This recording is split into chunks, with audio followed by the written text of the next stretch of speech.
نماز کی شرائط میں سے ایک شرط ہے طہارت و پاکیزگی۔ نماز ایک ایسا عمل ہے جس کے لیے شروع سے لے کر آخر تک پاک رہنا ضروری ہے، با وضو اور با غسل رہنا ضروری ہے۔ حج کے دنوں کے اندر بامر مجبوری اگر عورت پاک نہیں رہتی تو اس کے لیے گنجائش ہے۔ اور یہ دیکھو، عمرہ جو ہوتا ہے وہ حرم شریف میں ہوتا ہے، حرم مکہ میں ہوتا ہے۔ حج میدان عرفات میں ہے، میدان مزدلفہ میں ہے اور میدان منا میں ہے۔ بیٹھ جاؤ۔ یہ تین میدانوں میں حج کے ارکان ادا کیے جاتے ہیں۔ اللہ تعالیٰ کی ذات نے امت مصطفیٰ کے لیے سہولت پیدا فرمائی کہ عمرہ مکہ شریف میں ہو رہا ہے، حج مکہ المکرمہ سے باہر میدان عرفات میں، میدان مزدلفہ میں اور میدان منا میں ہوتا ہے۔ ان 5 دنوں کے اندر 8 ذی الحجہ، 9 ذی الحجہ، 10 ذی الحجہ، 11 ذی الحجہ، 12 ذی الحجہ، ان 5 دنوں میں خانہ کعبے سے باہر، مکہ شریف سے باہر حج ہو رہا ہے۔ اس کی وجہ یہ ہے کہ اللہ پاک کی ذات بابرکات نے سہولت پیدا کی ہے امت مصطفیٰ کی عورتوں کے لیے۔ اگر کوئی عورت 10-12 لاکھ روپیہ لگا کے حج کرنے کے لیے جاتی ہے تو اگر حج ہوتا مکہ شریف میں، خانہ کعبہ کے اندر، حرم مکہ میں اگر حج ہوتا تو پھر خدا نخواستہ اگر عورت کے ایام مخصوصہ ان دنوں میں آئے ہوتے تو پھر وہ عورت تو حج سے محروم رہ گئی، اس کا 10-12 لاکھ روپیہ لگا ہوا کس کام آیا؟ اللہ پاک نے امت مصطفیٰ کی خواتین کے لیے یہ سہولت پیدا فرمائی کہ عمرہ مکہ شریف میں اور حج مکہ المکرمہ سے باہر ہے، وہ بھی حرم شریف کے اندر داخل ہے۔ میدان عرفات، میدان مزدلفہ، میدان منا، یہ حرم شریف کے اندر ہی داخل ہے، لیکن وہاں اگر غسل یا وضو نہیں بھی ہے تو وہاں پھر بھی بغیر غسل کے اور بغیر وضو کے رہنے کی گنجائش ہے۔ اس لیے کہ بعض خواتین جو ہوتی ہیں وہ ایام عذر میں ہوتی ہیں، تو اللہ پاک کی ذات بابرکات نے حج سے محروم نہ رکھنے کے لیے میدان عرفات کو، میدان مزدلفہ کو، میدان منا کو منتخب فرما لیا۔ باقی اگر مردوں کا وضو ٹوٹ جاتا ہے یا احتلام کے ذریعے وہ ناپاک ہو جاتے ہیں تو وہ فوراً غسل کر لیں، وضو کر لیں، تو باقی خواتین کے لیے گنجائش ہے۔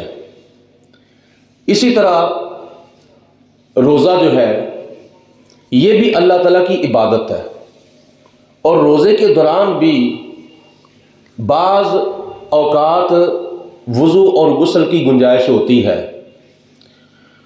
مثلا اگر صبح سحری کے وقت کسی کو دیر سے جاگ آئی ہے، مرد عورت پر غسل واجب ہے، اگر وہ غسل کرتے ہیں تو سحری کا ٹائم ختم ہو جاتا ہے، تو اگر سحری کا ٹائم ختم ہو جائے تو روزہ رکھنے سے محروم رہ جاتے ہیں۔ شریعت کی طرف سے گنجائش ہے، اگر مرد عورت کو، خامد اور بیوی کے اوپر غسل واجب ہے، سحری کا ٹائم بالکل تھوڑا ہے، تو وہ کیا کریں؟ غسل کے 3 فرض ہیں، 2 فرض وہ پہلے پورے کر لیں، تیسرا فرض بے شک سحری کرنے کے بعد کر لیں۔ 2 فرض جو ہے وضو کے ہیں، 2 فرض جو غسل کے ہیں وہ کیا ہے؟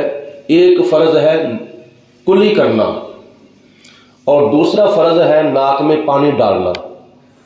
یہ 2 فرض پہلے پورے کر لیں، یعنی اٹھتے ہی کلی کر لیں، ناک میں پانی ڈالیں تو سحری کریں، اور سحری کرنے کے بعد جب اذانیں شروع ہو جائیں، اذانوں کے بعد وہ تیسرا فرض پورا کر لیں، یعنی سارے جسم کے اوپر پانی بہا لیں، غسل کر لیں، تو ان کا روزہ ہو جائے گا۔ روزے کے لیے بھی اللہ پاک کے پیارے حبیب علیہ الصلوۃ والسلام نے گنجائش دی ہے۔ اس کے علاوہ تلاوت قرآن ہے، اگر قرآن پاک اوپر دیکھ کے پڑھنا ہے ناظرہ، تو پھر قرآن پاک پکڑنے کے لیے غسل کا اور وضو کا ہونا ضروری ہے۔ اگر بندہ قرآن پاک زبانی پڑھنا چاہتا ہے یا موجودہ دور کے اندر قرآن پاک کی کئی ایپیں جو ہیں وہ موبائل کے اندر ڈاؤن لوڈ کی جاتی ہیں، تو اگر بندہ قرآن پاک موبائل کے اندر پڑھنا چاہتا ہے تو وقتی طور پر اگر غسل یا وضو نہیں بھی ہے تو پھر بھی شریعت کی طرف سے گنجائش ہے، وہ موبائل کے اندر بغیر وضو کے اور بغیر غسل کے بھی قرآن پاک پڑھ سکتا ہے۔ اگر ایسا نہیں تو زبانی اگر پڑھنا چاہے تو زبانی بغیر غسل کے اور بغیر وضو کے بھی قرآن پاک پڑھا جا سکتا ہے، لیکن قرآن پاک کو پکڑ کر اگر پڑھنا ہے، اوپر دیکھ کے پڑھنا ہے، تو پھر غسل کا ہونا بھی ضروری ہے اور وضو کا ہونا بھی ضروری ہے۔ لیکن نماز ایک ایسی عبادت ہے، 5 وقت کی نماز، چاہے فرضی نماز ہے، چاہے واجب نماز ہے، چاہے نفلی نماز ہے، کوئی بھی نماز ہے، نماز کے لیے شروع سے لے کر آخر تک وضو کا ہونا بھی ضروری ہے اور غسل کا ہونا بھی ضروری ہے۔ اللہ پاک کے پیارے حبیب علیہ الصلوۃ والسلام نے حدیث پاک میں ارشاد فرمایا، مفتاح الجنت الصلاۃ ومفتاح الصلاۃ الطہور، نماز 5 وقت کی جو ہے یہ جنت کی کنجی ہے، اور نماز کی جو کنجی ہے یہ طہارت و پاکیزگی ہے۔ نماز کے لیے طہارت و پاکیزگی ایک نماز کا پہلا سٹیپ ہے۔ جب بندہ با غسل ہو جاتا ہے، با وضو ہو جاتا ہے، تو اس وقت وہ 5 وقت کی نماز پڑھنے کے قابل ہو جاتا ہے، اور جب بندہ 5 وقت کا پکا سچا حقا نمازی بن جائے تو پھر وہ جنت میں داخل ہونے کے قابل ہو جاتا ہے۔ تو نماز کے لیے اگر پہلے غسل واجب ہے تو غسل کیا جائے، غسل اگر ہے وضو نہیں ہے تو پھر وضو کر لیا جائے۔ اللہ تعالیٰ قرآن پاک میں ارشاد فرماتا ہے، یا ایھا الذین آمنوا، اے ایمان والو، اذا قمتم الی الصلاۃ، جب تم 5 وقت کی نماز میں سے کسی نماز کو ادا کرنے کا ارادہ کرو، فاغسلوا، تو پہلے دھو لو، وجوہکم، اپنے چہرے، وایدیکم الی المرافق، اور اپنے ہاتھ دھوو کونیوں تک، اپنے بازو ہاتھ دھوو کونیوں سمیت، وامسحوا برؤوسکم، اور اپنے سروں کا مسح کرو، وایدیکم وارجلکم الی الکعبین، اور اپنے پاؤں کو بھی دھوو ٹخنوں تک۔ یہ وضو کے 4 فرض اللہ پاک نے قرآن پاک میں بیان فرمائے ہیں۔ چہرہ دھونا، اپنے بازوؤں کو دھونا کونیوں سے اوپر تک، اپنے سر کا مسح کرنا، اور اپنے پاؤں کو ٹخنوں تک دھونا، یہ وضو کے 4 فرض ہیں۔ اور ان میں سے اگر ایک فرض بھی نہ ہوا، اگر ہوا بھی تو ناقص ہوا، وضو نہیں ہوگا۔ چہرہ دھونا ہے سر کے بالوں سے لے کر گلے تک، اور ایک کان کی لو سے دوسرے کان کی لو تک، مکمل طور پر چہرہ 3 مرتبہ دھونا ہے۔ 1 مرتبہ دھونا فرض ہے اور 3 مرتبہ دھونا نبی پاک علیہ الصلوۃ والسلام کی سنت ہے۔ اور چہرہ دھونے سے پہلے کیا ہوتا ہے؟ چہرہ دھونے سے پہلے ہاتھ دھونے کے بعد پھر کلی کرنی ہے 3 مرتبہ، کلی کرنے کے بعد پھر ناک میں پانی ڈالنا ہے 3 مرتبہ، یہ سنت ہے۔ ہاتھ دھونا سنت ہے، کلی کرنا سنت ہے، ناک میں پانی ڈالنا 3 مرتبہ سنت ہے، اور پھر 3 سنتیں پورے کرنے کے بعد پھر پہلا فرض ادا کیا جائے گا۔ نبی پاک علیہ الصلوۃ والسلام کی سنت پہلے ہے، خدا کا فرض بعد میں ہے۔ اس کی وجہ یہ ہے کہ فرض قبول کرانے کے لیے سنت کا ادا کرنا ضروری ہے۔ بغیر سنت کے اللہ پاک اپنا فرض بھی قبول نہیں کرتا۔ اب بتاؤ، کوئی بندہ کہہ سکتا ہے کہ میں کلی والی سنت پوری نہیں کروں گا یا ناک میں پانی ڈالنے والی سنت پوری نہیں کروں گا تو میں ڈائریکٹ ہی چہرہ دھونا شروع کر دوں تو کیا اس کا وضو ہو جائے گا؟ بولو، بغیر کلی کرنے کے وضو ہو جائے گا؟ بغیر پانی ناک میں ڈالنے کے وضو ہو جائے گا؟ سنت پہلے ہے۔ اس لیے جہاں فرض ہے وہاں اللہ پاک نے اپنے محبوب کی سنت کو بھی مد نظر رکھا ہوا ہے۔ تو چہرہ مکمل طور پر دھونے کے بعد پھر اپنے بازو جو ہیں یہ کونوں تک دھونے ہیں، 3 مرتبہ بازو دھونے کے بعد پھر اپنا ہاتھ جو ہے یہ دونوں ہاتھوں کو تر کر کے پھر سر کا مسح کرنا ہے، سیدھے ہاتھ سے سر کا مسح، اور پھر ہتھیلیوں سے واپس ایسے سائڈوں سے سر کا مسح کرنا ہے، اور اس کے بعد پھر اپنی شہادت کی انگلیوں سے کانوں کے اندر سے مسح کرنا ہے، پھر انگوٹھوں کے ساتھ کانوں کے پیچھے سے باہر سے مسح کرنا ہے۔ یہ کان جو ہے یہ سر کے مسح کے اندر شامل ہے، جو کہ وضو کا تیسرا فرض ہے۔ اور اس کے بعد پھر اپنے پاؤں دھونے ہیں، پہلے دایاں پاؤں اور اس کے بعد پھر بایاں پاؤں۔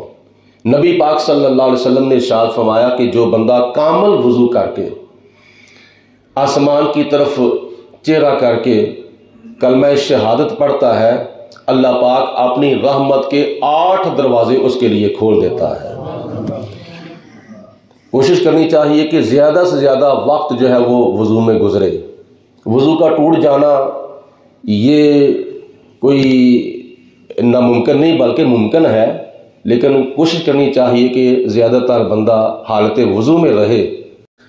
اس کے علاوہ ہمارے بعض احباب کو غسل کرنے کا طریقہ نہیں آتا، سنتے ہیں بس بے غوری بے فکری کے ساتھ اوپر سے گزار دیتے ہیں، توجہ نہیں فرماتے۔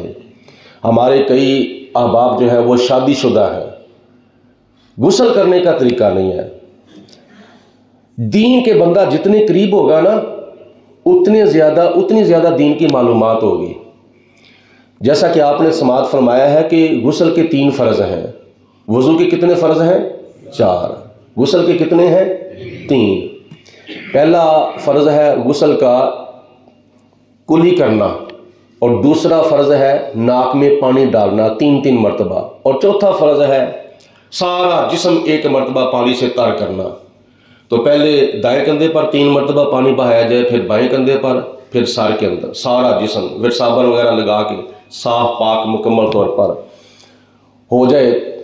تو اگر چاہے تو وضو بعد میں کر لے، اگر چاہے تو وضو کی نیت بھی ساتھ غسل کے اندر ہی کر لے تو اس کے غسل کے ساتھ اس کا وضو بھی ہو جائے گا۔ ایک اور بات ہے آخر پہ میں عرض کرتا ہوں، تیمم وضو کی طرف بھی اور غسل کی طرف بھی اکثر احباب کی توجہ ہوتی ہے، لیکن تیمم کے بارے میں بھی معلومات ہونی چاہیے۔ بشری تقاضا ہے، کئی شریعت کی وجوہات ہیں اور عذر ہے کہ بندہ پانی استعمال نہیں کر سکتا، طبیعت خراب ہے، ڈاکٹروں نے پانی استعمال کرنے سے منع کیا ہے، اگر تو پانی استعمال کرے گا تو تیری بیماری بڑھ جائے گی، یا بندہ ایسے علاقے میں گیا ہے کہ جہاں پانی 1 میل تک ہے، اگر پانی لینے جاتا ہے تو پیچھے سے نماز کا ٹائم ختم ہو جاتا ہے۔ تو ایسے اوقات میں اللہ پاک کی ذات نے تیمم کی سہولت عطا فرمائی ہے۔ تیمم کیسے کرنا ہے؟ تیمم کے 3 فرض ہیں۔ تیمم کے 3 فرائض میں سے پہلا فرض ہے نیت کرنا، اور دوسرا فرض ہے چہرے کا مسح کرنا، اور تیسرا فرض ہے بازوؤں کا کونیوں سمیت مسح کرنا۔ دونوں ہاتھ ہیں، پاک مٹی پتھر پر یا ایسی جگہ پر جو زمین مٹی کی جنس ہو، مٹی پر یا مٹی کی جنس پر ایسے طرح بندہ اپنے ہاتھ رگڑے اور ہاتھ رگڑنے کے بعد پھر ہاتھوں کو جھاڑ لے، ہاتھوں کو جھاڑ کر اپنے چہرے کے اوپر پھیر لے۔ یہ تیمم کا طریقہ ہے۔ اور پھر اس کے بعد ہاتھ مٹی کے اوپر رگڑنے کے بعد اس طرح ہاتھوں کو جھاڑ لے اور بائیں ہاتھ کے ساتھ دائیں بازو کا ایسے مسح کرے، اس طرح پیچھے سے لے جا کے اوپر، پھر واپسی پہ نیچے ہاتھ تک لے آئے، پھر اس طرح دائیں ہاتھ کے ساتھ بائیں بازو کا مسح کرے، اس طرح۔ یہ اس کا تیمم ہو گیا ہے۔ جب تیمم ہو جائے وضو کی عدم موجودگی میں یا پانی کی عدم موجودگی میں، وضو جو ہوتا ہے وہ اس کا تیمم جو ہوتا ہے وہ اس کا قائم مقام ہوتا ہے۔ تو تیمم جب ہو جائے تو بندہ نماز پڑھنے کے قابل ہو جاتا ہے۔ تو یہ طہارت و پاکیزگی کے چند مسائل ہیں جن کا ہر مسلمان کو، مرد کو، عورت کو یاد ہونا ضروری ہے اور ان مسائل پر عمل کرنا ضروری ہے۔ اگر طہارت و پاکیزگی کے اندر کمی کوتاہی آ جائے گی تو عبادت کے لیے پہلی شرط جو ہے وہ مکمل پوری نہیں ہوگی۔ تو اللہ پاک کی ذات بابرکات نے امت مصطفیٰ کے لیے اتنی سہولتیں پیدا کی ہیں، اتنی آسانیاں پیدا فرمائی ہیں کہ وہ آسانیاں اللہ تعالیٰ نے پہلی امتوں کو نہیں عطا فرمائی تھیں۔ ہم تو خدا تعالیٰ کا شکر ادا نہیں کر سکتے۔ حضور صلی اللہ علیہ وسلم کے وسیلے سے اللہ پاک نے ہمیں آسانیاں بھی عطا فرمائی ہیں، پھر چھوٹا چھوٹا اگر عمل کرتے ہیں تو اللہ تعالیٰ ثواب بھی پہاڑوں کے برابر عطا فرماتا ہے۔ رمضان شریف ہے نا، رمضان شریف ہے، پاک مہینہ ہے، اس کے اندر بندہ چھوٹا سا عمل کر لیتا ہے تو اللہ تعالیٰ دوسرے 11 مہینوں کی بنسبت 70 گنا زیادہ ثواب عطا فرماتا ہے۔ یہ خوش نصیبیاں ہیں امت مصطفیٰ کے لیے۔